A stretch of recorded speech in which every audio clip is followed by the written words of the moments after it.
하나님의 은혜가 이 시간 우리들 모두에게 임하기를 주의 이름으로 축원합니다. 오늘 찬양대 대림절 관련된 찬양 해주셔서 너무 감사하고, 저런 노래가 듣긴 편한데 부르기는 엄청 어려운 노래입니다. 왜냐하면 여리게 이렇게 조용하게 나가기 때문에 누구 소리 여차하면 탁 튀어나오고요. 그 박자 맞추는 것도 힘들고 아주 노래인데 너무 감사합니다. 오늘 말씀의 제목 한번 따라 하실까요? 위로 중의 위로는 예수를 그리스도로 믿는 것입니다. 아멘. 믿음 되길 바랍니다. 여러분, 설교 듣기 전에 이런 생각을 한번 하면 좋겠어요. 내가 살아가는 동안 너무 힘들고 어려울 때에 받았던 위로가 어떤 것들이 있었나 한번 생각을 해보십시오. 그걸 해주신 분도 생각해 두셨고, 어떤 말을 또 생각하고 좋고, 그때 참 내가 위로받았다, 그런 것들 한번 생각하면 좋겠고요. 또 한 가지는 진짜 내가 받아야 될 위로 중에 위로가 무엇일까, 그런 생각도 한번 하면서 오늘 말씀을 들으면 좋겠습니다. 며칠 전에 아는 목사님 어머니가 소천하셔서 연락이 와서 이제 가게 됐습니다. 그분한테 직접 연락을 들은 게 아니라 다른 친구 목사 통해서 들었습니다. 통상 이제 장례나면 장례식장에서 하잖아요. 근데 교회 이름이 적혀 있어서 왜 교회에서 하지? 빈소가 교회에다 차려졌나? 그리고 갔더니 빈소가 아니라 하나님께 드리는 예배예요. 제목 자체가 하나님께 감사함으로 드리는 예배예요. 일반 예배처럼 그런 겁니다. 그래서 어떻게 된 거냐고 이제 나중에 물어보니까 그 목사님 하는 말이 어머니 유언 때문에 그랬다는 거예요. 어머니가 90이 넘어서 거의 100세 가까이 돼서 돌아가셨는데 일생 목사의 삶으로 사시고, 그리고 기도를 열심히 하고 아주 신실하신 그런 사모님으로 사셨다 가셨습니다. 그러면서 예배 중에 그 유언장을 읽어주더라고요. 이 유언장을 한 2, 3년 전에 미리 써놓으셨대요. 그 첫 번째가 뭐냐면, 내가 죽으면 다른 사람들한테 알리지 말고 조용히 가족장으로 해달라. 첫 번째. 두 번째, 혹시 내 아들이 목사니까 아들이 해외에 집회 중에 있으면 연락하지 말고 가족장을 잘 치른 다음에 귀국하면 말해줘라. 그리고 내가 입관할 때에도 장례 진행하는 분들한테 의뢰하고 가족들도 입회하지 않았으면 좋겠다. 네 번째는 나를 반드시 화장해서 땅에 소박하게 묻어달라. 그리고 다섯 번째, 여러 가지가 있는데 생각나는 게 다 그런 겁니다. 다섯 번째는 그래도 너희들이 너무 섭섭하면 가족장을 다 치룬 다음에 다음 날 하나님 앞에 감사 예배를 드려다오. 그런 유언이었다는 거예요. 그런데 이제 돌아가시기 전에 한 2주 전부터 그 아들 목사한테, 아들아, 꿈에 어머니하고 언니들이 여기 너무 좋은데 빨리 오라고 자꾸 나를 찾아온다. 근데 그 어머니의 어머니죠, 할머니, 이 목사님 중에 할머니하고 이모들인데 이분들이 실제 6.25 때 순교당하신 분들입니다. 근데 그분들이 꿈에 나타나서 여러 차례 자기를 그른다는 거예요. 그러면서 어머니가 통상 일주일에 한 2번 정도 샤워를 하고 그랬는데 그 2주간은 웬일인지 매일 샤워를 하시더라는 거예요. 그리고 뭐 조짐이 있었던 게 아니라 매일 샤워를 할 정도니까 얼마나 건강하셨겠어요. 그러다가 갑자기 소천하셨다는 거예요. 그날 이제 교인들도 오고 유족들이 이렇게 한쪽 편에 이렇게 한 20명 정도 와서 앉아 있더라고요. 저는 앞에서 예배 드렸는데, 근데 그 유족들이 슬프죠. 90이 넘어서 가셔도 슬픈 건 슬픈 거 아니겠습니까? 슬퍼하는데 그 가슴 속에 뭔가 슬픔 외에 그 뭔가 위로받는, 뭐 기뻐한다 그러면 좀 그렇지만 위로받고 마음이 이렇게 다져진 것 같은 그런 것들이 느껴지더라고요. 그래서 제 생각에 세상 슬픔 중에 어머니의 돌아가신 소천의 소식보다 슬픈 일이 어디 있겠어요. 그죠? 근데 그런 죽음 앞에서도 위로가 되는 위로라면 진짜 위로 아니겠나. 그런 생각을 하고 돌아왔습니다. 위로 중의 위로는 예수를 그리스도로 믿는 것이 위로 중의 위로인 줄로 믿으시기 바랍니다. 오늘 본문에 있는 말씀은 요한복음 9장 전체에 대한 이야기인데 다 읽을 수 없어서 그 뒷자락만 읽었습니다. 여러분들 제가 이 스토리를 얘기하면 아마 다 아시는 겁니다. 예수님이 어느 날 제자들과 가는데 멀찌감치 한 소경이 구걸을 하고 있었습니다. 그 앞을 지나갈 때 제자들이 민구스럽게 이렇게 얘기를 합니다. 예수님, 이 사람이 소경이 된 게 누구 죄 때문입니까? 부모의 죄입니까? 저 사람 자신의 죄입니까? 이렇게 묻습니다. 근데 이 소경은 상식적으로 알아들을 게 뭐냐면 우리 일반 사람들은 인지할 때 눈과 귀와 촉감 이런 걸 가지고 다 하잖아요. 이 사람은 눈이 안 보이기 때문에 청력이 일반 사람보다 5배 정도 발달돼 있다고 보면 돼요. 그래서 우리는 못 듣는데 멀리서부터 걸어오는 소리, 음성 이런 거 다 듣는 사람들이 이걸로 다 분석하니까. 근데 그 소리를 못 들었겠어요? 들었을 겁니다. 그때 예수님이 하는 말이 이 사람의 소경이 된 것은 부모의 죄도 아니고 저 사람의 죄도 아니고 이 사람을 통해서 하나님의 일을 나타내려 함이니라. 그리고 진흙을 이겨서 눈에 발라주시고 실로암 연못에 가서 씻으라 그럽니다. 그래서 가서 씻었는데 진짜 눈이 밝아졌습니다. 그 사이에 이 사람은 예수님하고 흩어져서 이제 헤어진 거죠. 근데 이제 이 사람이 주변 사람이 당연히 어떻게 봤냐고 자꾸 그랬을 거 아니에요. 예수라는 분이 나를 이렇게 해서 고쳐줬다. 그러니까 그게 바리새인들한테 했는데 바리새인들이 예수를 아주 미워했거든요. 시샘이 있고 그랬는데 또 저러니까 그 사람을 아주 신문하듯이 얘기 불러다가 닦아 세워가지고 막 한 겁니다.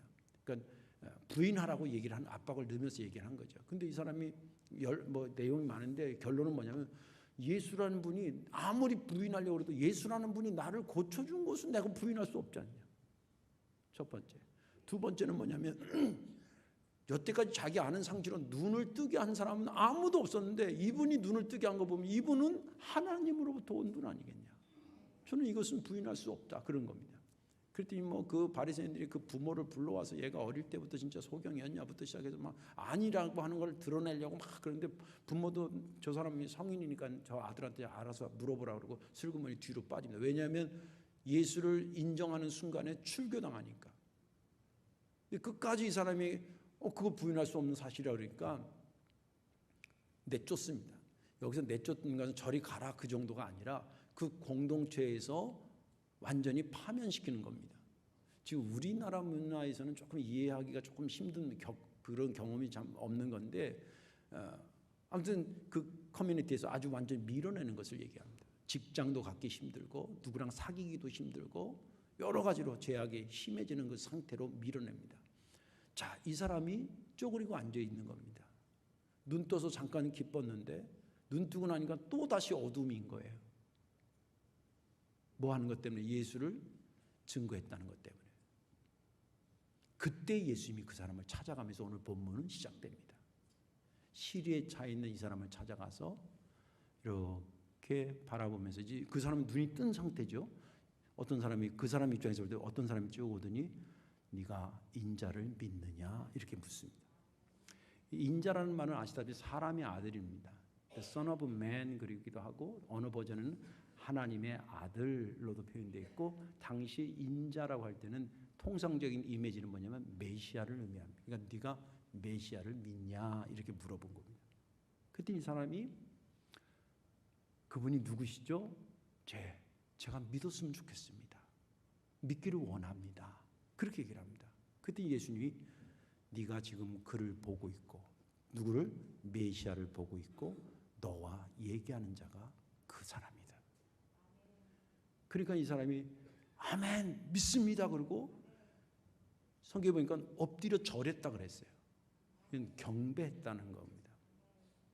그리고 나서 예수님이 뭐라 그러냐면 내가 이 땅에 온 것은 스스로 자기는 다 보고 있다라고 얘기하는 사람과 나는 앞을 못 보는 사람이라고 하는 것을 내가 가려내서 못 보는 사람은 보게 하고 스스로 본다고 하는 사람은 못 보게 하기 위해서 이 땅에 온 거다.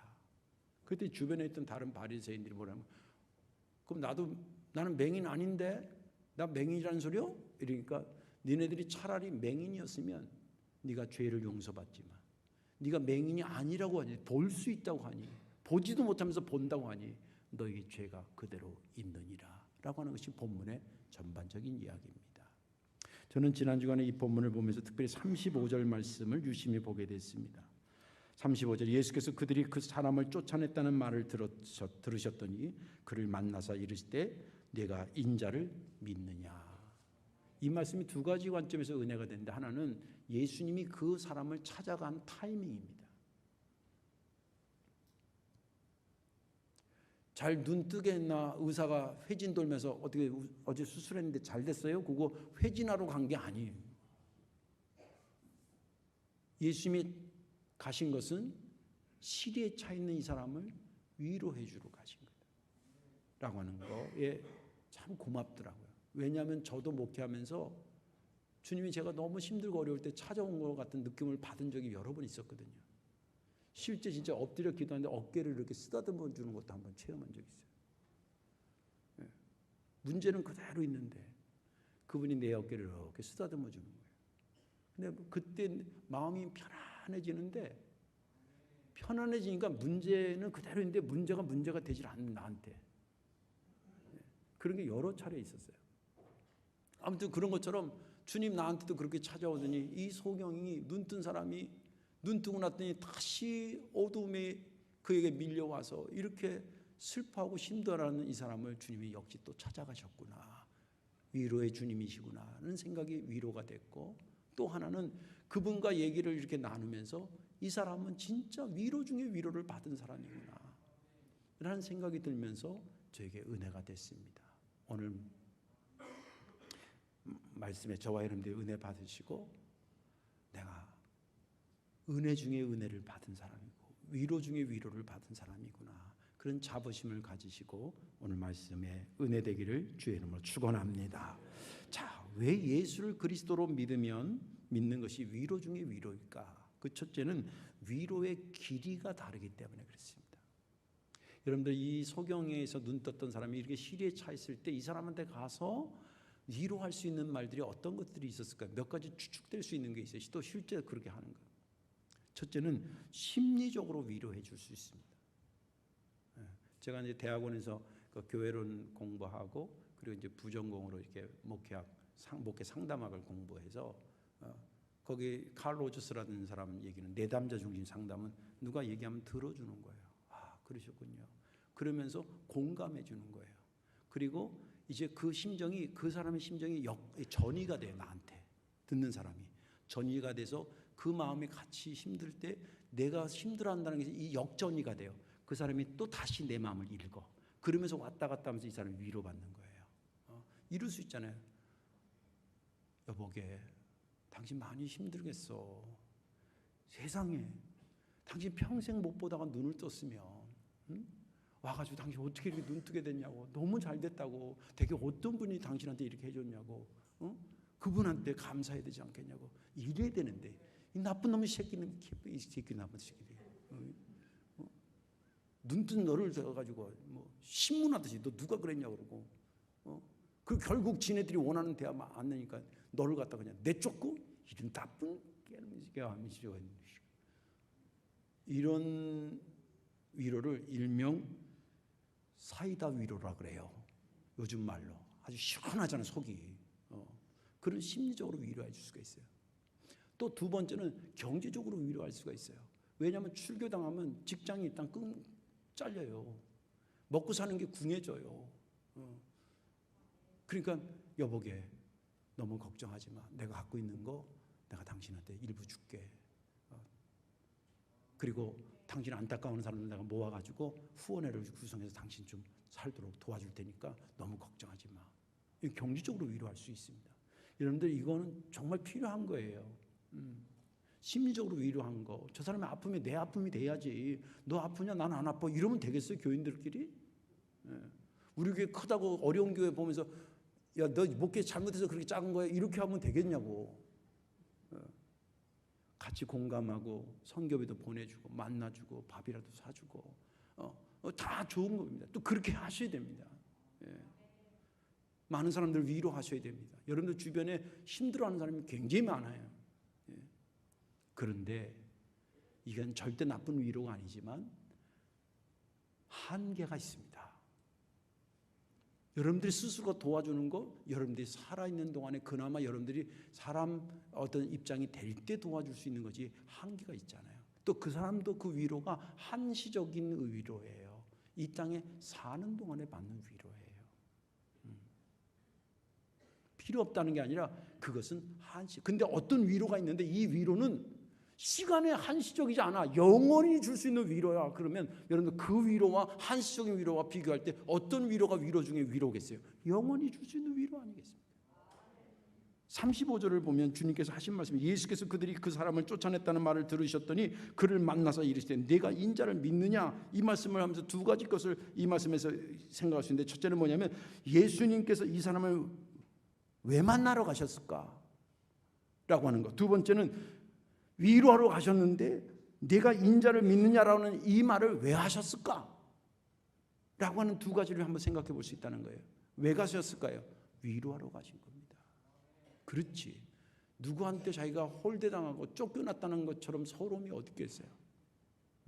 얼마나 힘들었겠어요. 그 사람을 주님 위로하러 갔는데, 위로하는 방법을 말씀하신 것을 분명히 가서 하신 말씀은 위로하러 가서 하신 말씀인데, 조금 전에 얘기한 심리학적으로도 위로하지 않고 경제학적으로도 위로하지 않았어요. 그걸 몰라서 안 한 게 아니에요. 그분이 가서 하신 그의 위로는 뭐냐면 네가 메시아를 믿느냐라는 위로였다는 거예요. 왜 그러셨을까? 그거야말로 그 사람에게 시간을 초월한 영원한 위로가 되는 말이기 때문에 그랬어요.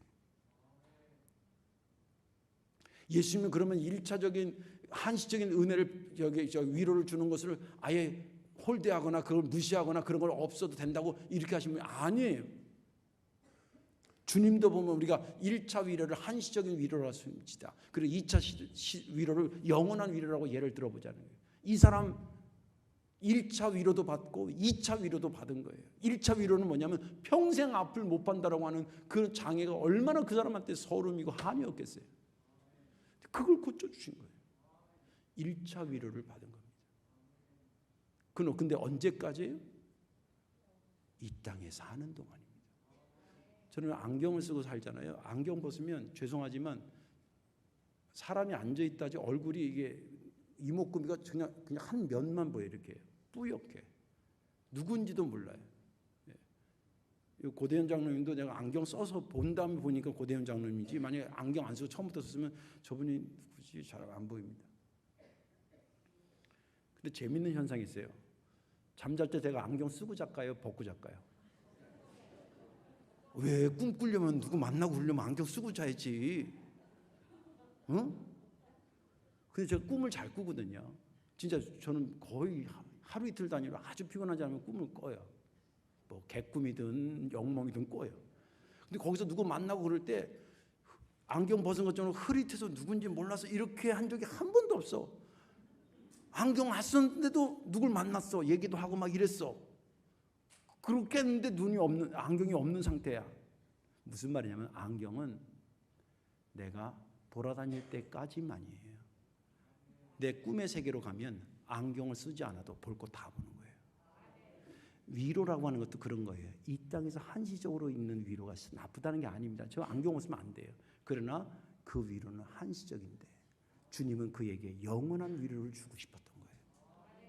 그래서 네가 메시아를 믿느냐라고 물었던 거예요. 그 사람의 의중을 떠보려고 하는 게 아니라 네가 메시아를 만나야 돼. 그 말 아니겠어요? 성경에는 이런 패턴이 굉장히 1차 위로와 2차 위로를 준 것이 굉장히 많습니다. 예를 들자면 오병이의 기적도 한번 생각해 보세요. 예수님이 물고기 2마리에 보리 5,000명을 먹인 사건이다. 역사적 사건이지만 그것이 최종적인 목적이었을까? 아니라는 거예요. 그치? 그들이 저기 갈릴리 호수에 가면 북쪽에 이렇게 언덕바지가 있거든요. 거기에서 이제 왔는데 멀리서 와요. 그러니까 도시락 싸온 것도 한계가 있지. 2, 3일 지나고 계속 부흥회를 계속 하니까 우리를 말하자면 먹을 게 없는 거예요. 식당도 근처에 없어요. 그러니까 먹을 게 궁한데 배고프니까 그들을 먹입니다. 1차 위로예요. 배고플 때 먹여주는 게 1차 위로잖아요. 근데 주님은 그것이 전부가 아니었던 거예요. 너희들은 육신의 배고픔이 있지 않냐. 그때 먹은 걸 통해서 위로받은 것처럼 너의 영혼의 배고픔도 있다는 거예요.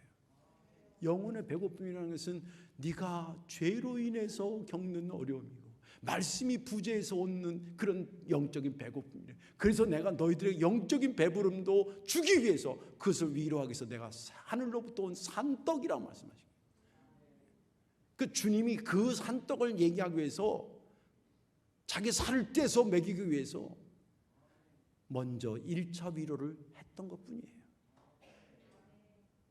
진짜 주님이 주고 싶었던 것은 당신의 살을 십자가에 달아 찢으면서 우리의 영혼의 배를 불려주고 싶었던 것이었습니다. 그런 의미에서 본다면 성경은 먼저 그의 나라와 의를 구하라 그러잖아요. 오늘 설교와 연결해서 본다고 한다면 어떻게 해석할 수 있을까요? 우리가 1차적인 위로받는 건 나쁜 건 아니지만 그거에만 사모하지 마시고, 주님 저에게 위로 중에 위로를 허락해 주옵소서. 영원한 시간을 초월한 은혜를, 그 시간을 초월한 위로를 사모하시는 저와 여러분들이 되시기를 주의 이름으로 축원합니다. 그래서 다른 겁니다. 위로 중에 위로가 그거라. 두 번째는 위로 중에 위로라는 말이 뭐냐면, 예수를 믿는 게 위로 중에 위로는 뭐냐면 위로의 출발점이 다르기 때문에 그래요. 이 사람에게 주님께서 너 메시아를 믿느냐? 그러니까 예, 제가 믿고 싶습니다. 그분이 누구죠? 그렇게 얘기를 합니다. 그때 그게 바로 나야 라고 얘기가 37절의 말씀입니다. 37절에 이렇게 기록되어 있어요. 예수께서 이르시되 내가 그를 보았거니와 지금 너와 말하는 자가 그이니라. 이 말은 내가 너의 메시아고 내가 너의 위로자다, 그 뜻 아니겠어요? 그런데 이 말씀을 묵상하면 여기도 역시 두 가지 것을 생각할 수 있는데, 지금 뭐냐면 이 말씀이 지금 힘들어하는 이 사람한테 진짜 위로가 됐을까라고 하는 것과, 그리고 이 위로 중에 위로라는 이 말이 아무나 할 수 있는 말일까라고 하는 것입니다. 출발점이 다르다는 거예요. 먼저 이 말이 이 사람한테 위로가 됐을까? 위로가 됐습니다. 어떻게 할 수 있냐면, 이제 여러분들이 소경이라고 입장을 바꿔놓고 생각해 보세요. 근데 누가 와서 이 사람 죄도 아니고 부모 죄도 아니고 그러면서 진흙을 이겨 실로만 가서 씻으라 그런 거예요. 그때가 예수님을 이 사람은 육은의 눈으로 한 번도 본 적이 없어요. 소리만 들은 거예요. 그리고 가서 씻었는데 눈이 진짜 띄어졌어요. 너무 고맙잖아요. 이 사람 마음에 어떤 마음이 들었을까요? 이분 한번 좀 찾아뵈야 되는데 대체 누군 줄 알아야지. 본 적이 없으니까. 그러고 있는데 어떤 사람이 와가지고 얘기하는데 어디서 많이 들은 목소리인 거예요. 여러분들 같으면 그런 생각이 들겠어요, 안 들겠어요? 또 청력이 우리보다 몇 배 발달한 사람이 누가 와서 얘기하는데 조금 전에 자기 보러 이렇게 하라 그래가지고 씻으러 가는 그 사람의 목소리인 거예요. 그렇지 않아도 뵙고 싶고 고맙고 싶고 인사하고 싶었는데 그분을 세상에 보고 그분이 본인이라고 얘기를 하신 거예요. 그러니 예수님을 보는 순간에 고맙기도 하고 감사하기도 하고 얼마나 마음의 위로가 됐겠어요. 그리고 기본적으로 인간은 죄에 대한 부담감이 있거든요. 그렇죠? 특히 유대교에서 자란 사람들은 죄에 대한 굉장히 괴로움이 있거든요. 그래서 메시아를 기다리는 거예요. 그런데 예수님이 세상에 나를 고쳐주신 그분이 그렇지 않아도 보고 싶고 고맙고 그분을 보는 순간에 위로가 되고 힘이 됐는데 그분이 메시아라는 거예요. 요즘으로 보면 몸에 아주 소름이 돋을 정도로 깜짝 놀랐을 겁니다. 그 순간이 저와 여러분들에게 있기를 주의 이름으로 축원합니다. 내가 예수야라고 하는, 내가 너의 위로자야, 내가 너의 메시아야, 이 얘기를 들었을 때 이 사람은 그 자체로 얼마나 위로를 받고 힘을 얻었겠어요. 그런데 더 중요한 것은 그때 주님께서 그에게 위로의 말을 심리학적으로나 경제학적으로 얘기하지 않냐고 영적인 본질의 문제로 그에게 던져줬다는 거예요. 네가 메시아를 믿느냐? 그 메시아가 나라고 얘기를 하신 겁니다. 그런데 이게 위로 중에 위로가 이렇게 좋은 말인데 아무나 쓸 수 있냐라고 하는 문제입니다. 우리가 누구한테도 야, 뭐 연락해, 내가 밥 한번 사줄게. 그러면 밥 살 돈을 준비하고 있어야 될 거 아니에요. 예를 들자면 그 말을 하려고 그러면 내가 없으면 그 말 하고 싶은 게 여기까지 오고 그렇게 해서 저랑 밥이라도 한번 먹고 위로해 주겠다는 생각이 여기까지 들어도 내 주머니가 없으면 그 말을 못하는 거 아니에요. 예를 들자면요.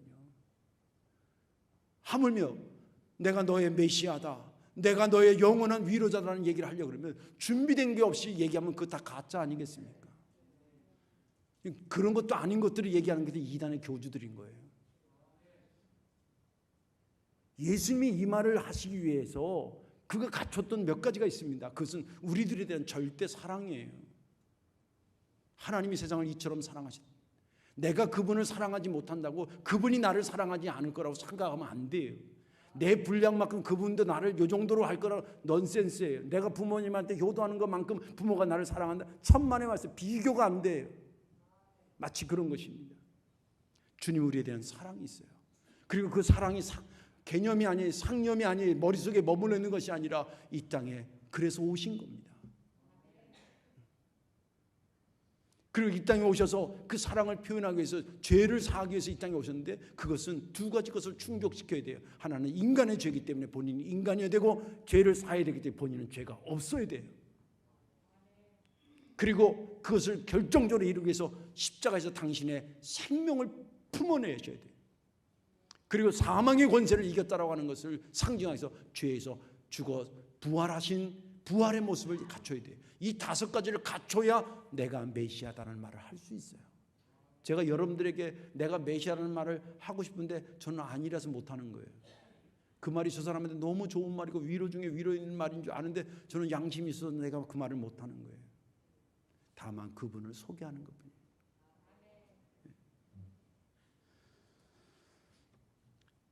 이런 차원에서 보면은 이 말은 무슨 말이냐면 예수님이 내가 너의 메시아라는 것이 위로 중에 위로인데 이 위로는 사람이 만들어낸 위로가 아니라는 거예요. 출발점이 사람의 정이라든지 안타까움에서 오는 게 아니라는 거예요. 아까 심리적으로 경제로는 그 사람의 마음이 저 사람과 동해서 자기 주머니에서 나오고 자기 손을 내밀고 하는 거지만 내가 너의 메시아다라는 영원한 위로 중에 위로의 이 말은 사람이 만들어내는 말이 아니라는 거예요. 하나님으로부터 오는 말이라는 거예요.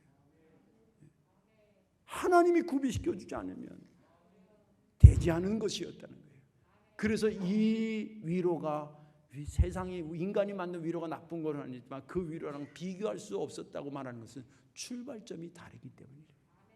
다른 위로들은 사람에서부터 시작되지만 내가 너를 구원하리라고 그러면 네가 영원히 복된 자리에 있겠다고 이 말은 사람으로부터 온 위로가 아니라 하나님으로부터 오는 위로이기 때문에 그에게 힘이 되고 위로 중에 위로라고 말씀하는 것입니다.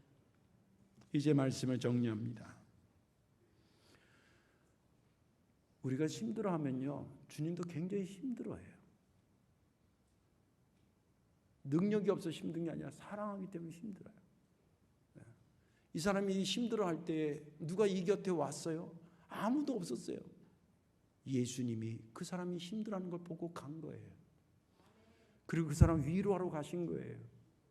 근데 기왕에 주는 위로 한시적인 위로 주지 않고 사람이 줄 수 있는 위로를 주는 것이 아니라 영원하고 하나님만이 줄 수 있는 위로를 주러 가신 거예요.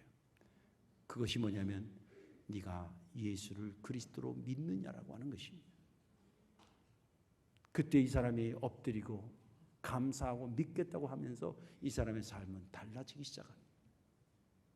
그 은혜가 저와 여러분들의 있기를 주의 이름으로 축원합니다.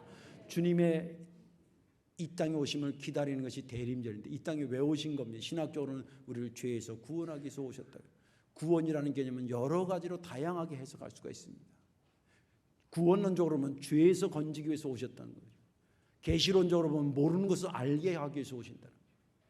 전인적 치료적인 관점에서 볼 때는 아픈 자를 고쳐주기 위해서 오늘 본문과 말해서 여기서 한다면 위로받을 자에게 진정한 위로를 주기 위해서 주님이 이 땅에 오신 것입니다.